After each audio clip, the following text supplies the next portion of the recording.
The Book of Sydrac the Philosopher, also known as the Livre de la Fontaine de toutes sciences, is an anonymous philosophical work, written between 1270 and 1300 in Old French. It was enormously popular through the 16th century and received translations into numerous languages, among which was the late medieval English translation called Sidrak and Bokkus.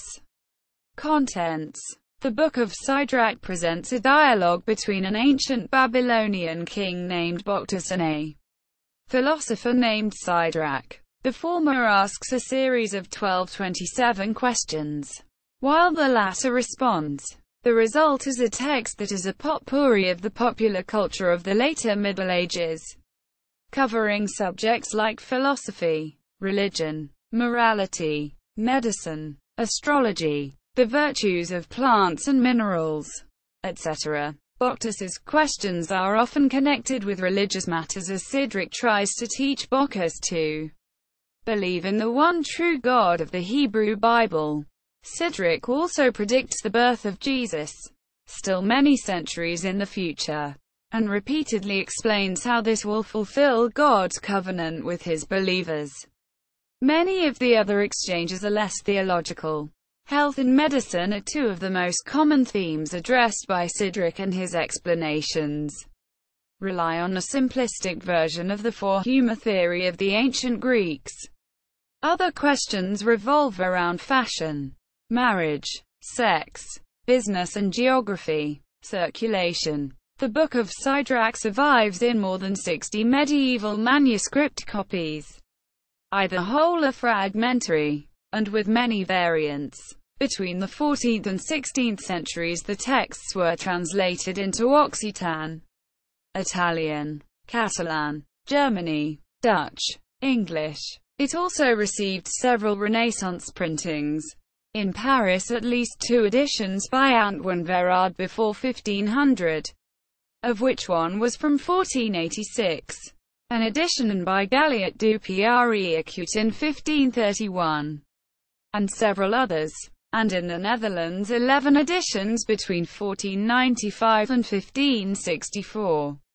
More recently T.L. Burton edited a 2-volume version of the English Sidrak and Bokkus, in which he exhaustively compared the two most complete English recensions both with each other and with the French original.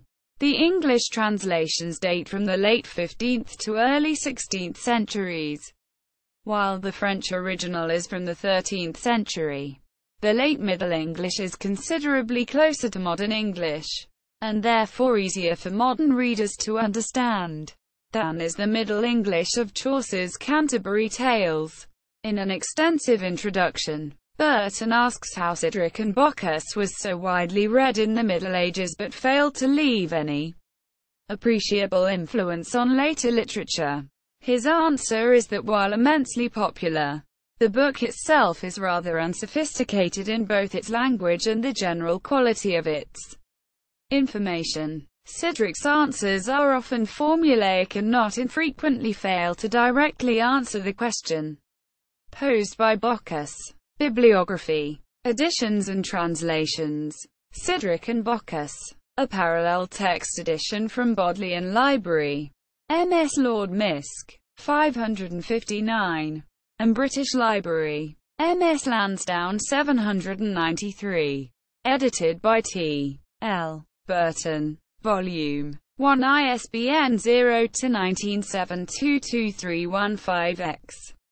Volume 2 ISBN 0-19722316-8.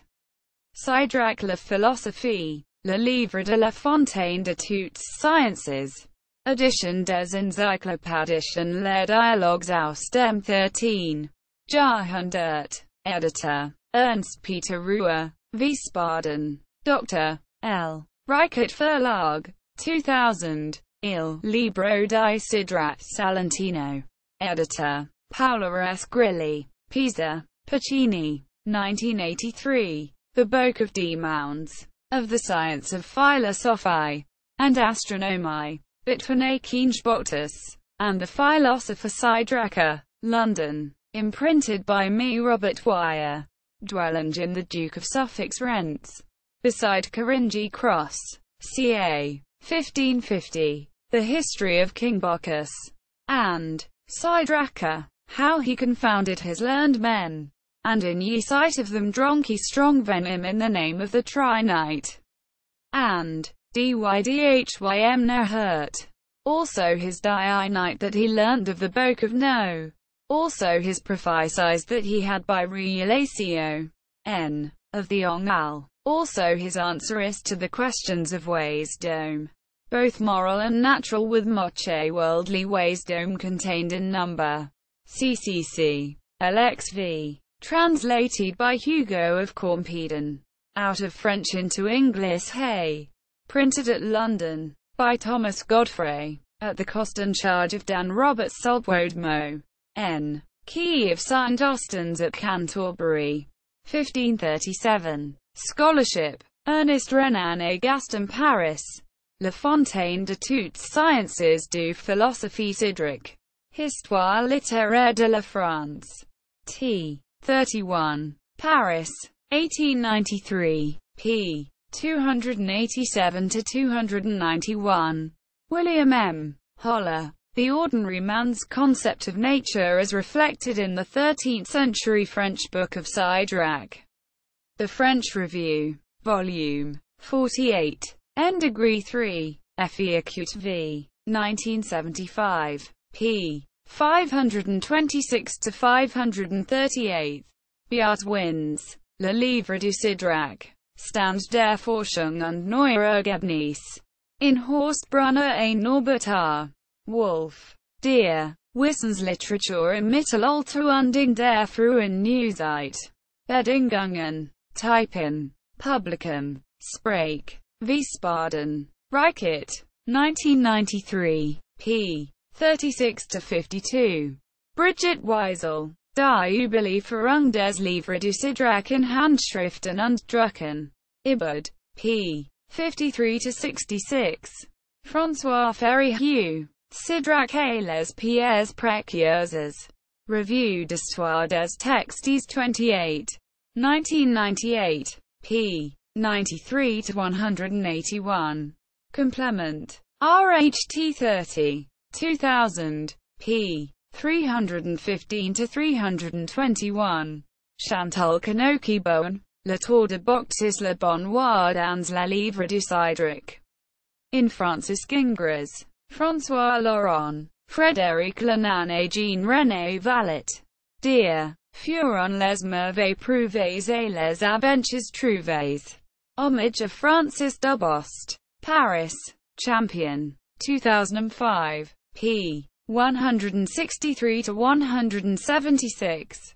Ernst Peter Ruhr. L'Invention d'un Prophète. Le Livre du Sydrac. In Richard Traxler. Julian Abed et David Expert. Dear. Molt obscures paroles. Études sur la prophétie médiévale. Paris. Pups. Col. Cultures et Civilizations Médiévales. 39. 2007. p. 65–78. Sylvie Marie Steiner. DUN Texte à Laughter. D'une langue vernacular à Laughter. Edition bilingue du Bestiaire du Livre du Sidrak. BNFFR. 1158 ABNFFR. 1160. La France Latine. Revue d'études DOC. Nouvelle série en degree 148. 2009. p. 75–104. Sylvie Marie Steiner. L'introduction occitane du Livre du Sidrak dans la tradition manuscrite. Éléments pour une édition critique du manuscrit de la Bibliothèque nationale de France.